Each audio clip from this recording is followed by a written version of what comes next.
Hello everyone. As I've been sharing in my videos, the mandates and regulations have caused disruptions in the economy, and one of the disruption is the availability of workers. Now that worker shortage seems to be getting even more acute, starting to affect the availability of basic services. So I ran across a couple of articles and just following up on the theme, um, let's go through these. Um, so where did all the workers go? Number of people that are actually working is still close to 4 million below pre-pandemic peak. So 4 million less.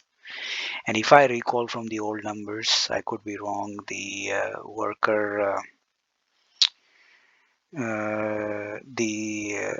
the total number of workers in both public and private sector are close to what 152 million. And if you do a calculation, 4 divided by 152, that's almost 2.6%, 2.63% less workers available in the economy. Um, and usually depending on the criticality and the skill levels of the workers who are no longer available, it can have um, the impact in the economy overall much bigger than just indicated by the total numbers of workers that are not available.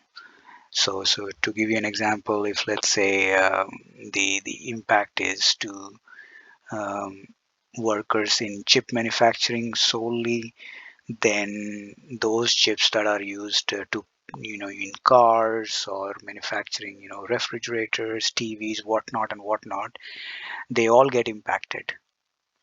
So the impact is, in other words, is much more significant than what it should be in nominal terms. So it's almost as if millions upon millions of people have disappeared from symptom completely.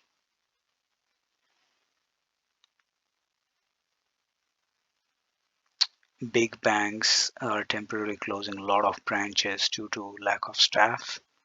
So if you want, that face-to-face experience in your with your bank, then that's going to reduce.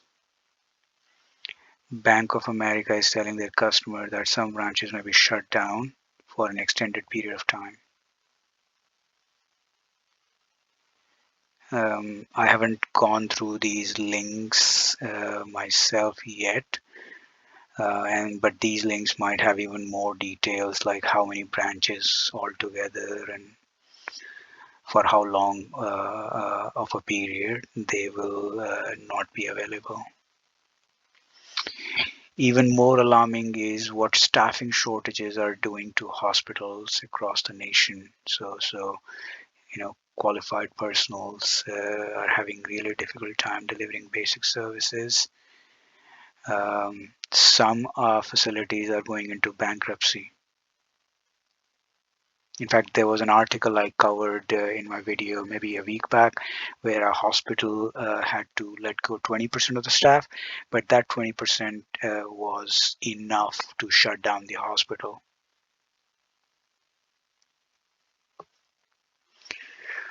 Uh,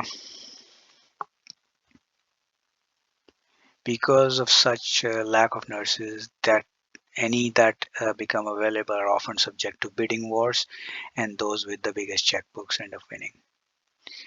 So in a way, those who want to work and uh, are free from the mandates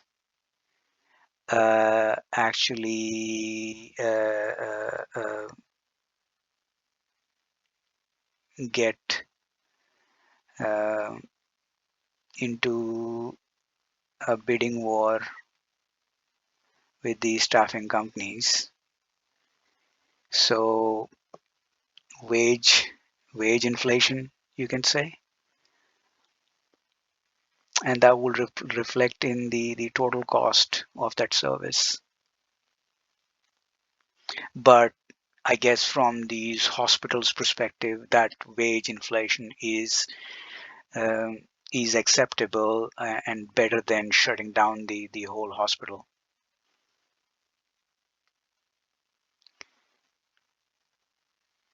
Mm. Meanwhile, patients just continue to pour into hospital in alarming rates. So maybe you get poor service, exorbitant bills, but and a lot of them might not even be able to avail the service.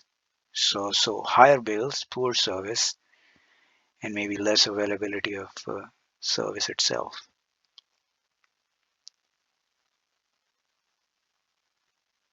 Such scenarios are playing out at countless other hospitals all across America.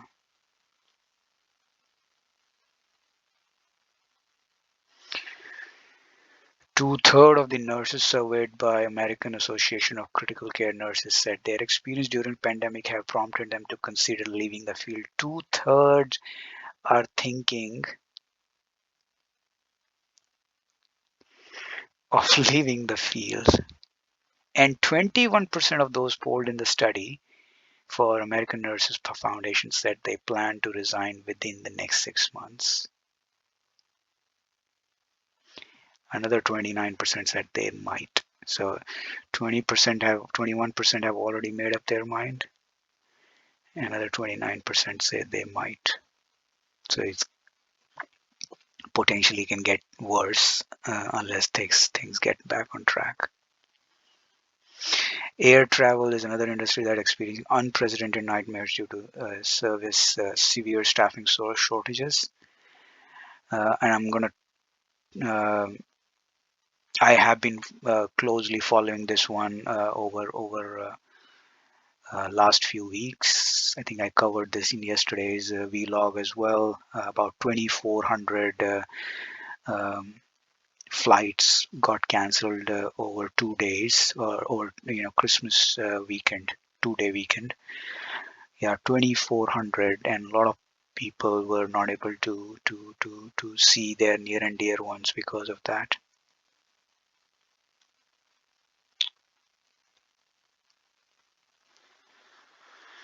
This is an old news, so it says 913 US flights, but actually it was 2,400 over 2 days, and it says 2,975 are delayed.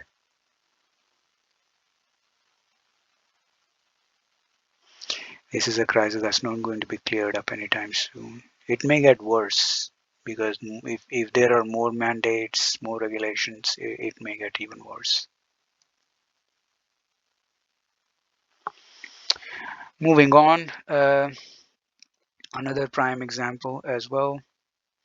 New York Times fails to deliver post-Christmas Sunday edition due to production delays. So now even the newspaper industry is affected. So they were supposed to deliver NYT day after Christmas, but now they'll have to wait until Monday. They put this email out, I think. We apologize for delay. Thanks for your patience. Well, there you have it on shortages of workers. I will continue posting on this issue. Thanks for listening, and I will see you next time. Bye.